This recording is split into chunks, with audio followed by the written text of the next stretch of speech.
अस्सलाम वालेकुम जमात सिक्स। कैसे हैं आप लोग जी? छुट्टियां कैसी गुजरी आपकी? मज़े की गुजरी हैं? बहुत अच्छा हो गया जी। ठीक है, तो फिर अब पढ़ाई की तरफ दोबारा आते हैं। अब जो हमने पढ़ना है वो है तारीख़। और तारीख़ में जो आज हमारा सबक है वो है जनूबी एशिया में मुसलमान, और ये नंबर है इसका 2। ठीक है, और इसके लिए जो सफ़ा नंबर है आपका 39, और इसमें हम पढ़ रहे हैं सल्तनत खिलजी। सल्तनत खिलजी जो है, ये खिलजी कौन थे? खिलजी तुर्क नस्ल से ताल्लुक़ रखते थे और वो हिजरत करके अफ़गानिस्तान में आबाद हो गए थे।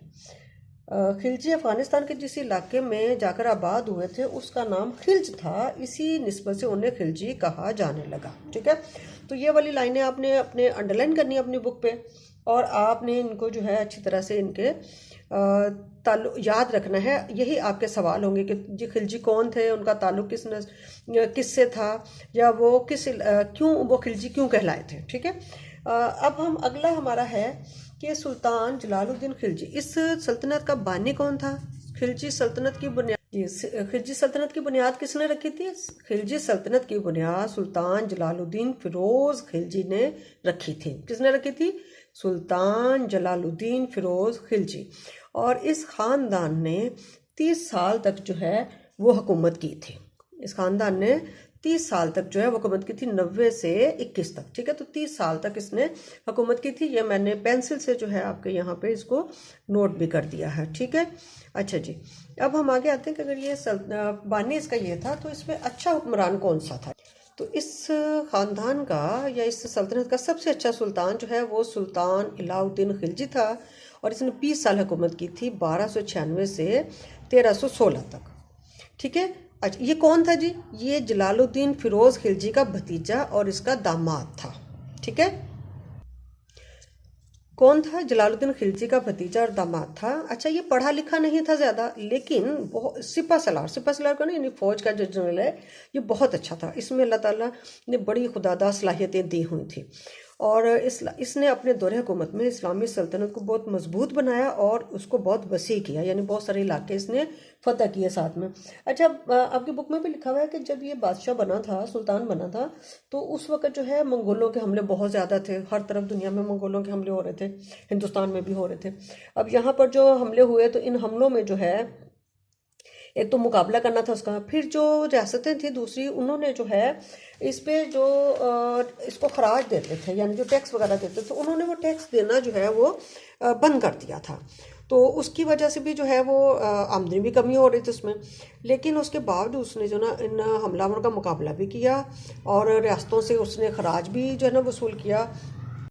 ना सिर्फ उसने उनके मुकाबले किए दुश्मनों के, गैर मुल्की हमलावरों के, बल्कि उसने जो है अंदरूनी और बैरूनी चैलेंजों का मुकाबला भी किया और खुद को एक अजीम जर्नैल और मुंतज़िर साबित किया। उसने अपने तवील दौर में ना सिर्फ अपनी सल्तनत का दिफा मजबूत किया, बल्कि मुस्लिम इक़्तिदार को वसी और मजबूत भी बनाया। ठीक हो गया बच्चे? तो ये आपके सारे पॉइंट्स हैं कि छोटे शॉर्ट क्वेश्चन तो आपके ये हैं कि जी खिलजी कौन थे, यानी खिलजी क्यों कहते हैं, फिर ये कि अलाउद्दीन खिलजी कौन था, तो वो आपने उसका जो है तारफ़ देना है। अब हमारी अगली चीज़ है जो सबसे बेहतर है, वो जो सबसे अहम है वो है अलाउद्दीन खिलजी का मुआशी निज़ाम। तो ये इसका निज़ाम बहुत शानदार था बच्चे। इस बुनियाद पे इसको जो है इसके बेहतर मुआशी निज़ाम की वजह से इसे माहिर मुआशियत का खिताब भी दिया गया। अच्छा, अभी मुआशी निज़ाम क्या था इसका? मुआशी निज़ाम इसका बहुत शानदार था कि इसने ऐसा निज़ाम किया कि इसके ज़माने में चीज़ों की कीमतें भी जो है ना वो बेहतर हो गई, और उसमें जो है किसी चीज़ की कमी भी जो है वो नहीं हो। तो क्या किया उसने? राशन बंदी का इंतज़ाम किया उसने। सबसे पहले जो है ना राशन बंदी क्या हुई कि चीज़ों पे अगर कहीं पे कमी बेशी का एहसास होता था तो वो उसकी चीज़ों की उसको बढ़ा देता था, पैदावार को बढ़ा दिया, उसकी सप्लाई जो है उसको ज़्यादा कर देता था। अच्छा, उसने मालिया का निज़ाम यानी टैक्स जो है वो मुकर्रर किया। मालिया जो है हुकूमत की तो आमदनी का जो ज़रिया है वो सिर्फ मालिया ही होता है, यानी हुकूमत को जो टैक्स मिलते हैं वही उसकी आमदनी है। तो उसने सबसे जो है ना टैक्स वसूल किए, किसी को उसने इस चीज़ पे छोड़ा नहीं। चाहे ज़्यादा है या कम है, लेकिन टैक्स जो है ना वो ज़रूर वसूल किया। फिर एक ताजरों को सजाएं भी दी जाती थी कि जो ताजर जो है वो ज़्यादा कीमतें वसूल करते थे उनको सजाएं भी दी जाती थी, ताकि वो उनको एक सज़ा का खौफ रहे और वो ज़्यादा कीमतें वसूल ना करें।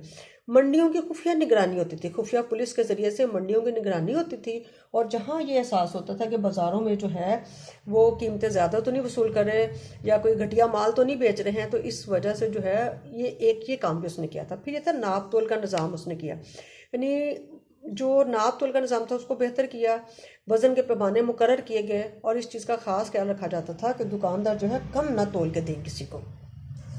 फिर साथ में ये भी था कि मुकर्ररशुदा कीमतों की फहरिस्तें लगाई जाती थी। हर दुकान पे जो है जो सरकार ने कीमत मुकर्रर कर दी किसी चीज़ की, उसकी फहरिस्त लगी होती थी।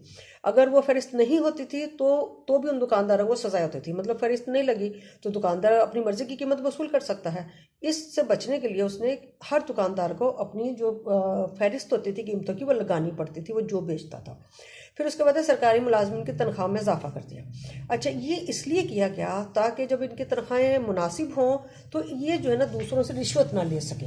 ठीक है, इस वजह से जो है वो अपनी तनख्वाहों पे ही गुजारा करते, क्योंकि तनख्वाहें अच्छी होती थी तो उन्हें किसी के साथ जो है ना वो रिश्वत लेने की ज़रूरत नहीं पेश आती थी।